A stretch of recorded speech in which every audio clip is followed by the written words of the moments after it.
హార్ట్కి మైండ్కి మెడికల్గా కూడా, మెడికల్ టెర్మినాలజీలో కూడా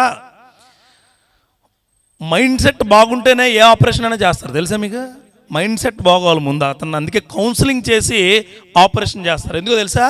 తన మైండ్ సెట్ బాగుండాలి. అందుకే నేను మైండ్ సెట్ చెప్పాను. మైండ్ సెట్ బాగుంటేనే అన్నీ చేస్తారు. దేవుడు అంటాడు, నీ మైండ్ సెట్ నీ హృదయంలో ఉంచుకోమంటాడు. హల్లెలూయా. నీ జ్ఞాన హృదయం అంటే ఏంటంటే, నీ ఆలోచన ఏదైతే ఉందో అదే నీ హృదయంలో ఉండాలి. ఆలోచనలు ఉంటాయి కొన్ని, ఇక్కడ ఉండవాయి. ఆలోచన అంటే అలా చెప్తా.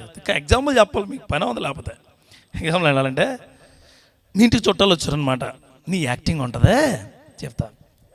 చాలా ఇష్టం నువ్వంటే, నాకు చాలా గొప్పగా ఉన్నావు, నీ కోసం ఎదురు చూస్తూ ఉన్నాను, చాలా చాలా ఇష్టం నువ్వు అని చెప్తావు. నీ మైండ్ సెట్. కానీ లోపల సాయంత్రం ఎక్కడ పడుకుంటుందో, దీనికి ఏం వండాలో, బాబోయ్ చికెన్ తేమ్మంటే అక్కడికి ఎక్కడికి వెళ్ళాలి, దుప్పట్లన్నీ పాడు చేద్దామో. ఇది లోపల. ఇంటర్నల్గా ఏముంది నీకు? జ్ఞాన హృదయం అంటే ఏంటో తెలుసా? బయటికి ఏం చెప్పావు, క్రియల్లో చూపిస్తావు. హల్లెలూయా. యేసుక్రీస్తు గారికి ఉన్నది జ్ఞాన హృదయమే. యేసుక్రీస్తు వారికి ఉన్నది అద్భుతమైన హృదయమే. లాజరు చనిపోవడం ఆయనకు బాధ, లాజరు ఇంట్లో వాళ్ళు బాధపడుతున్నది అది బాధ.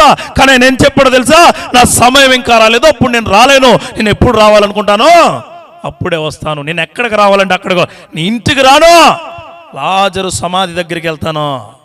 అక్కడికి వెళ్ళి ఏం పిలుస్తానో తెలుసా? లాజరు బయటికి రా. అది జ్ఞాన హృదయం. చేసే క్రియ, అవలంబించే క్రియ, కనిపెట్టే క్రియ, నువ్వు గొప్పగా ముందుకు వెళ్ళే క్రియ చేసే